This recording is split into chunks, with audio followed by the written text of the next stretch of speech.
Hi and welcome back to Cheeky Crypto. My name is Nick and today guys we're going to be jumping down into the world of Bitcoin, taking a look at that most recent price action and what I would expect to happen next. As I get into today's video, if you do find it useful and informative, smash that like button. I do appreciate that. If you are new to the channel, then why not go ahead and subscribe, tap the bell, select all the notifications, and in doing so you will be kept up to date with everything that we do here at Cheeky Crypto. If you haven't yet joined us in Discord, what are you waiting for? Check it out. Link is in the description down below. It's a fantastic community talking crypto 24/7. It's completely free and I don't think you'll be disappointed by what you find down there. If you are looking for more from the crypto space, why not check out our memberships available via 𝗕𝗘𝗪𝗀𝗧𝗧.io. Link is in the description below. Some fantastic benefits for our members, so why not go ahead and check it out. Let's jump right down into today's video and start things off with that 1 hour time frame. So here we have Bitcoin paired up with USDT. We're using the BitGet exchange here on this 1 hour time frame. So as you can kind of see, we're still expecting a little bit more to the upside here. So our original targets for this are still valid at $28,011 to $28,870. Now that's not to say that we cannot slip down a little bit further before we rally, but for the most part I'm still expecting a little bit more to the upside to be had here.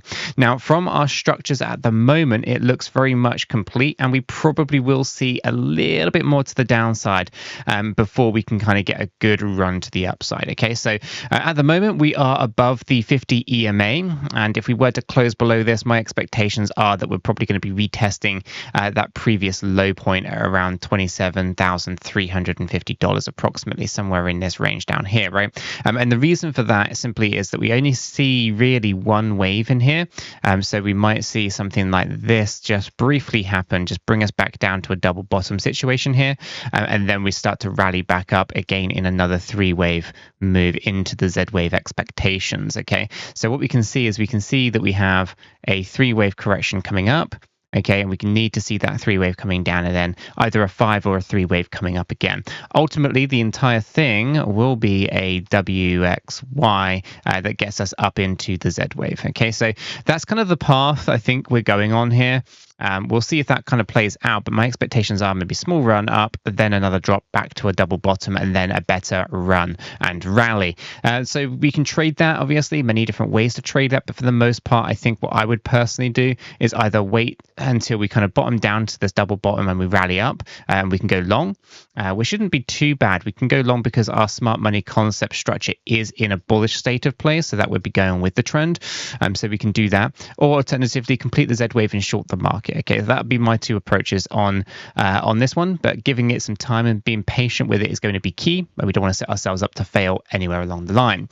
So if we take this up into a daily time frame, now we can see that our expectations are that we still go down towards our 22,477 and 23,787 target range. Okay, this essentially is our 5-wave pattern to the downside. Now we can break out of this bearish pattern if we rally up higher than $28,588, and of course this target is specific to the BitGet chart. So if for us to kind of want to see this kind of play out, that's kind of our expectation. We either need to break out of this above $28,588 or inevitably break down to the $22,000 level. We have obviously the ability here to get very, very close to it, but we could not rally past it, and therefore our structure is still very much intact. Now it's not ideal that we have a look at this structure and it mimics this kind of pattern here, but it is what it is, and we can't kind of say it's anything else at this point in time because simply these are the rules of Elliott wave theory. Unless wave 4 crosses wave 1, we simply have to go down into the wave 5. Okay, so we'll have to keep an eye on it, whether or not we can break out of the structure or whether or not the structure is just going to play out and come to fruition.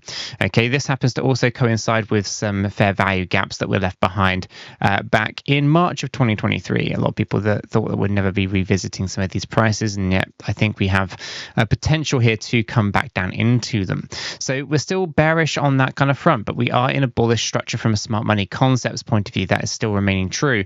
That's going to remain true until we break lower, or if we break lower than the 24,635 because that particular level will basically change our characterization of the chart into bearish structures. So just bear that in mind.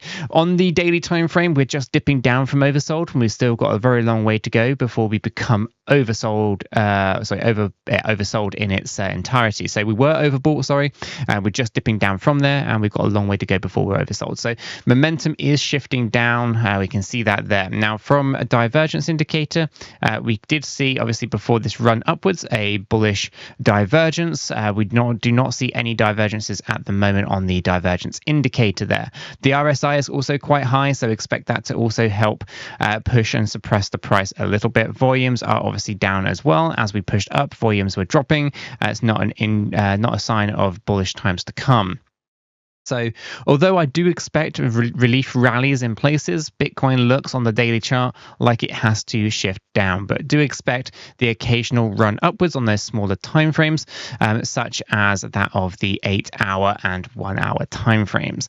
Taking it into the weekly, we can see that we did actually manage to close above the 50 EMA. So the bulls were good about that. They were able to kind of rally above it for the first time in the last, 6th week in.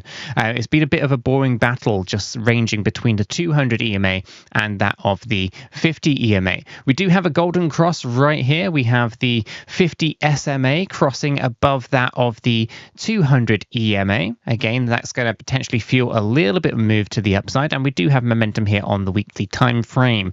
So by next week, we might see the cross. We're about a week to 2 weeks out on that one on the weekly time frame. So a bit of a golden cross, and basically what it means is short-term price action is crossing above that of long-term price action, and that is deemed positive. Now, that obviously is only a reflection on what's already happened, so again, read into that as you will.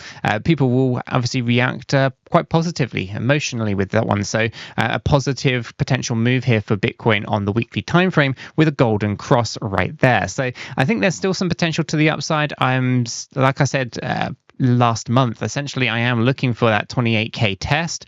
We did test it at 28.5, but unless we can break out of that daily structure for Elliott wave theory, 28,588 is where we need to be higher than. Unless we can break out, we do have to break down in price chart. So everything's all to play for. Essentially, the bulls can do this. We are pretty close to our target range, so we can break that structure, have that breakout situation occur, and rally up a little bit further. Major resistances on our weekly time frame, though, are coming in right up here at 30,600.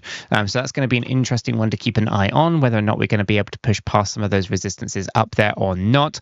So yeah, we'll see how that kind of plays out. I think I'm going to leave the video right there. If you have found it useful and informative, smash that like button. I do appreciate that.